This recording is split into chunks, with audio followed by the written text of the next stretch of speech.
Es cierto, hablar de política hoy en día termina siendo tedioso, pero el resultado de no hablar de política, en serio, entre comillas, es el votar una economía de libre mercado y no entender que la economía de libre mercado es la ley de la selva, el sálvese quien pueda, y no querer vivir en estos momentos con el resultado opuesto, el sálvese quien pueda. Entonces, esta problemática, esta discusión, si bien tenemos que comprenderla, mejorarla y llevarla al canal de discusión inteligente que es lo que el común de la gente quiere escuchar, porque deriva y actúa e implica acciones para mejorar o perjudicar lo cotidiano, lo del día a día, lo que uno cobra, lo que uno gasta, lo que uno invierte, lo que uno pierde. Entonces, a partir de ahí, no son precisamente las redes sociales el ámbito ideal, pero es un lugar que lo ha regalado la política, en su vaciamiento ideológico, en su falta de comprensión de lo que es lo que preocupa a la gente realmente y de lo que deben atender como administradores públicos del bienestar social. Los países no tienen problemas económicos en realidad, tienen problemas de comportamiento de sus gentes, de sus sociedades, que sí influyen en las economías y finanzas de los países. Normalmente la gente, yo tengo una red muy extensa en Twitter y en Facebook, con grandes colaboradores, pero un 80 o un 90% dice: Raúl, a mí hablar de política me fastidia, no quiero ni hablar de política. Pero no se dan cuenta que la política les ha copado, especialmente la política neoliberal que lleva el gobierno de Macri, les ha copado todos los programas de entretenimiento, farándula, hablando de política, pero hablando de la mala política, hablando de la corrupción, de los Báez, de los Cristóbal López, de los López, de la AFA y el fútbol para todos, de 25.000 cosas que llegan hasta el hartazgo de la gente. La gente no quiere hablar de política, entonces no sabe qué es lo que va a pasar con su salario, con su billetera el mes que viene. ¿Qué va a pasar con las jubilaciones dentro de 7 meses, 8 meses? ¿Y qué va a pasar con su empleo dentro de 6 meses, 8 meses o 9 meses?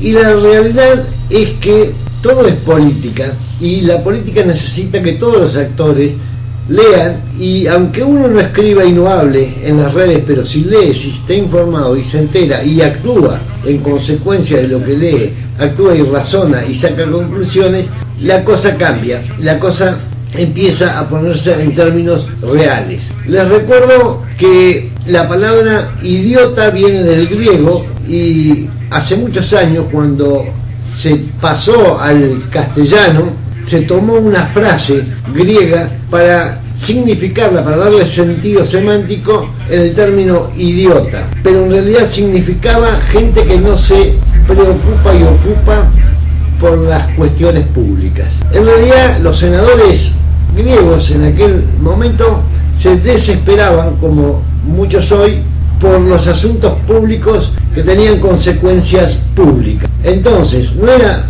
una cuestión de una élite privilegiada que estaba en el círculo político, sino una cuestión de convivencia nacional de toda la sociedad. Pero esto se ha ido desmejorando, se ha ido deteriorando, y el lenguaje, el idioma, la doctrina de los políticos se ha convertido en una cuestión vulgar de descalificaciones personales, de intrigas palaciegas y de otras cuestiones menores. Y esa ausencia de hablarle al oído de la gente ha producido estos problemas, estas anomalías que realmente preocupan, porque la gente trata de encontrar en algún lugar el interlocutor para derivar sus quejas. Deberían ser los concejales, debería ser el intendente, deberían ser los diputados provinciales, debería ser el gobernador, deberían ser los diputados y senadores nacionales y el propio presidente de la nación. Pero ellos están en una esfera distinta, en una burbuja totalmente aislada del resto, siguiendo sus planes, que no son en realidad sus planes, sino los planes que les llegan de afuera. Estos países latinoamericanos, como van a poder escuchar después en una discusión entre economistas, donde el presidente ecuatoriano Correa discute con sus pares en un debate público, cómo realmente debe leerse y entenderse la política y qué es lo que va a pasar, y cómo uno no es que tenga el tarot o la bola de cristal para saber lo que se viene con un gobierno neoliberal que tiene un manual fijo escrito por las instituciones de Bretton Woods, donde realmente se aplica una política en beneficio de unos pocos países en detrimento de otros muchos países. Y eso se puede lograr con el cipallaje político que entronan por determinados periodos los neoliberales centrales en los países periféricos como el nuestro. La verdad que hay cosas que uno las pone en la agenda y hay otras cosas que se ponen solas, ¿no? Y esta tarde se juntaron 6, 7 mujeres y me mandaron a llamar. Dice, tenés que hablar de lo que está pasando, dice, con los precios. Cada vez necesitamos más plata para ir a comprar menos cosas. Y cada vez compramos cosas que antes no comprábamos y dejamos de comprar las cosas que antes comprábamos. Y eso motivó que le diga a un par de amigos que tienen comercio en distintos rubros. Uno tiene muebles, otro tiene almacén, otro tiene carnicería, otro tiene venta de indumentaria, y otros 3 o 4, uno tiene hotel, el otro tiene restaurante, y fui a 2 confiterías, a 2 bares confitería, 2 cafés, para cerciorarme de algunas cosas. Y realmente, por segunda vez desde que está Macri en el gobierno, me viene a la memoria que estas cosas se daban cuando estábamos en los comienzos de la red Radar, poco antes, que terminó con el armado de una cámara de microemprendedores, con el armado de varias herramientas para la subsistencia. Y me encuentro con que, mirando para alrededor, estamos prácticamente en un proceso muy similar.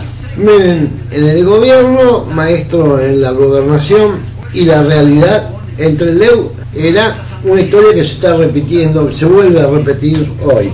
Prestar atención a estas cuestiones se convierte en una herramienta, primero de consulta obligada casi para los conocidos, los amigos, los miembros de la red, a la hora de elaborar las nuevas estrategias de sobrevivencia, porque acá hay cosas que cambian que no las podemos manejar y hay otras cosas que cambian que sí las podemos manejar. Es cómo orientamos inversión y gasto de nuestros ingresos y cómo disminuimos costos hasta donde se puede y cómo se puede, y cuando eso es perjudicial, y lo voy a decir en términos criollos, o sea, uno puede dejar de pintar la casa, puede dejar de cambiar una puerta, pero la falta de mantenimiento lo que hace es desvalorizar el capital, y por un lado pensamos que estamos ahorrando, por el otro en realidad estamos perdiendo.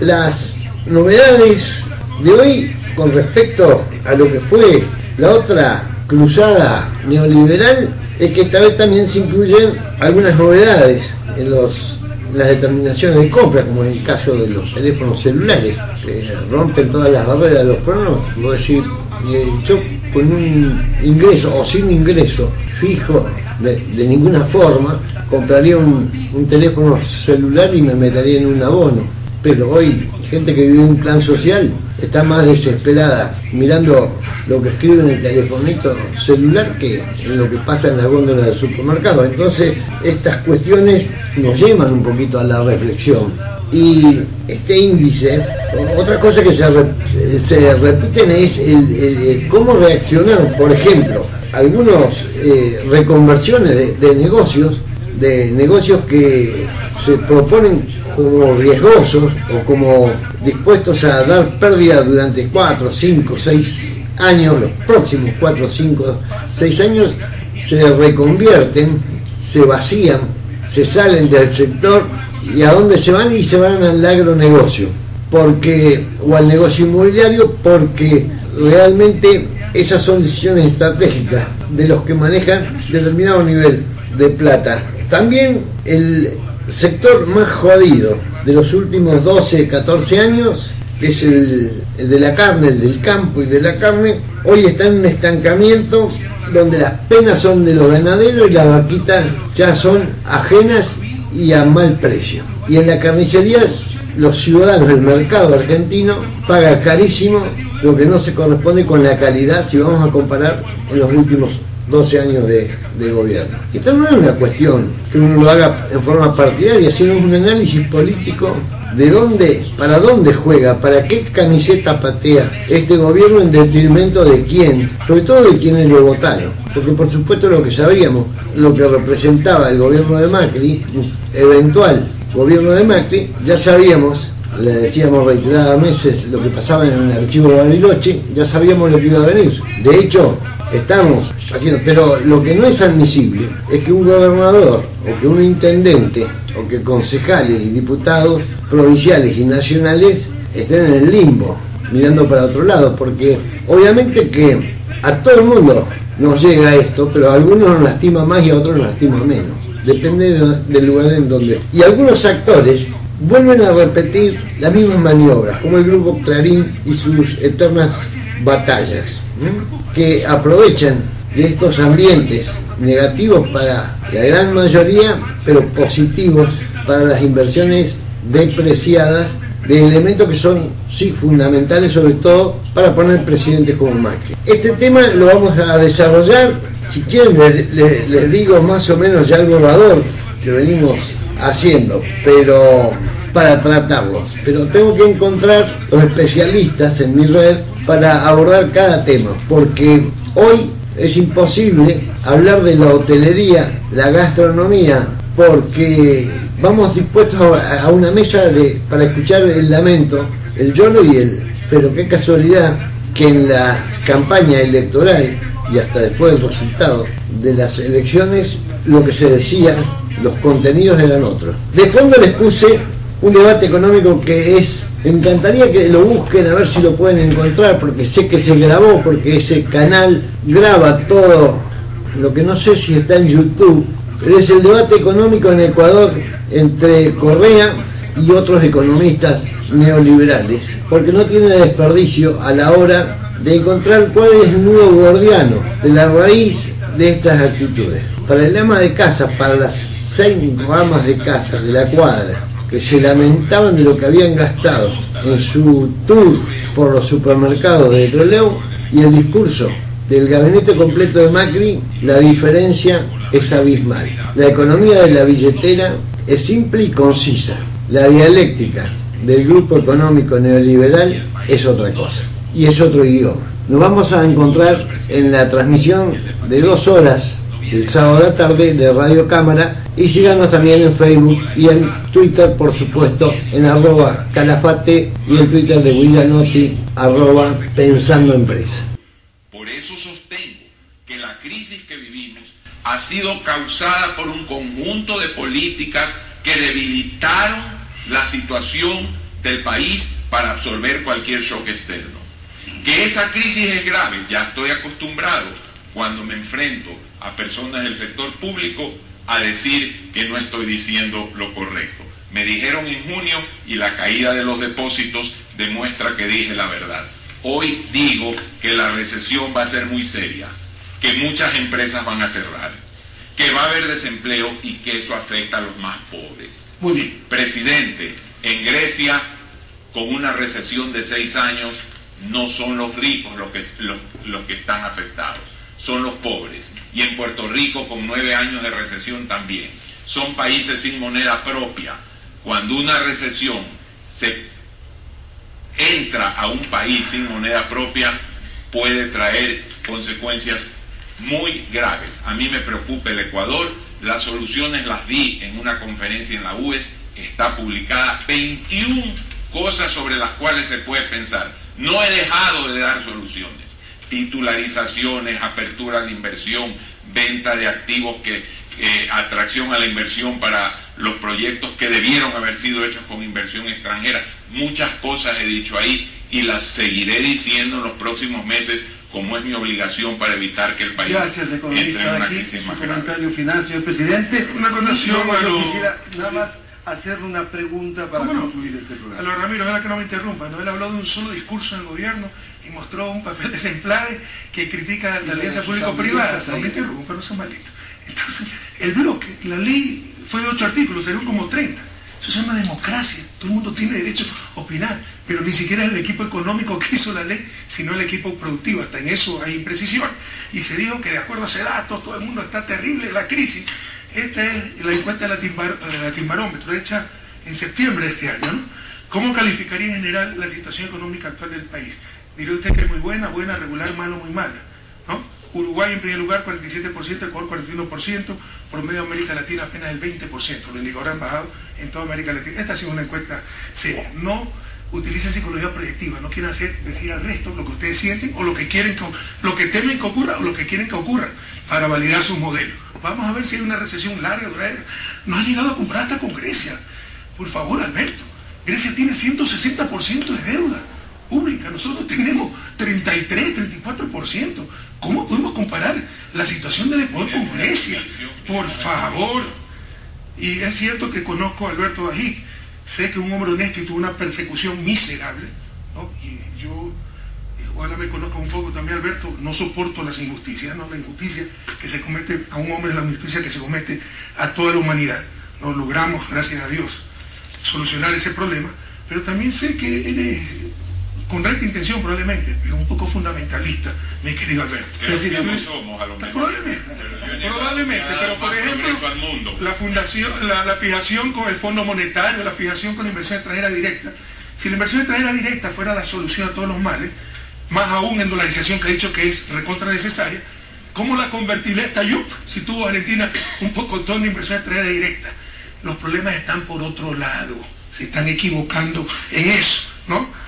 Y por supuesto, he leído tus documentos y algunas cosas coincidimos. Tú hablas del timbre para negociar entre importaciones, exportaciones, el pago de los aranceles, coincidimos en esas cosas. Hablas de focalizar los subsidios, coincidimos. Pero el problema es que cada paso que se quiere dar, ¿no? Empiezan los rumores que se va a desdolarizar, etcétera, y tenemos pues toda una campaña mediática que es muy difícil hacer la cosa. Pero por ejemplo, ya tenemos la plataforma tecnológica, el dinero electrónico, los celulares, para que cada carro particular de este país tenga 30 galones a precio subsidiado, pero más de 30 galones ya paguen el precio internacional. Ya tenemos, no podíamos hacer esa clase de cosas porque había un proyecto con Uruguay de chips, etcétera, que nos costaba 80 millones. Con el dinero electrónico, con esa plataforma se puede hacer, pero verás que el momento en que queramos hacer eso, los periodistas se acabó la dolarización, radiodemocracia, ustedes mismos en paneles, etcétera. Es muy difícil gobernar el país con cierto nivel de irresponsabilidad que existe en algunos sectores. Muchas gracias, presidente de la República. Quisiera también decir a los estudiantes que han formulado decenas de preguntas que estas vamos a entregar al Frente Económico. Este programa se compromete a ello para que se pueda procesar las respuestas que ustedes están demandando. Y para finalizar, presidente, una cosa muy breve. Sé que va a enviar en estos días el presupuesto general a la Asamblea y este tendría novedades de carácter social. ¿Qué es lo que usted puede anticipar? Aquí no hay nada insensato, ¿no? Aquí se ha querido hacer show, o sea, en algunos aspectos, ¿no? Se nos hemos alejado de la técnica, se han dado juicio de valor, que es un crimen. Hay que eliminar los subsidios. Bueno, ese no, porque ese sí es un crimen, ese es otro crimen. Hay que querer quedar bien con todo el mundo. Porque hay gente sensata que estamos haciendo lo que tenemos que hacer. Lo dicen las calificadoras de riesgo, lo dice el Credit Suisse, lo dice Merrill Lynch, lo dice Bank of America, todos esos estudios. Nosotros planificamos tener equilibrio fiscal en el 2018, porque con las inversiones que hicimos, ya no hay que desembolsar, ahora recibimos los beneficios, 1.300 millones de ahorros, por ejemplo, en combustible, con las hidroeléctricas, ¿ya? Y en el 2018 íbamos a tener equilibrio fiscal. Con todos los problemas que hemos tenido. Un informe del Bank of America nos dice que en el 2020 tendríamos el superávit. Nosotros hemos hecho la ajuste y vamos a mantener esa fecha, 2018, como la fecha de equilibrio fiscal. Y para el próximo año, 2016, hemos estimado un barril, ya lo vamos a mandar, ¿cuándo se manda el presupuesto a la Asamblea? Ya, precio del barril $35 el precio, ¿no? El presupuesto del gobierno central alcanza los 25.700 millones, 25% del PIB. El déficit fiscal es 2.4%.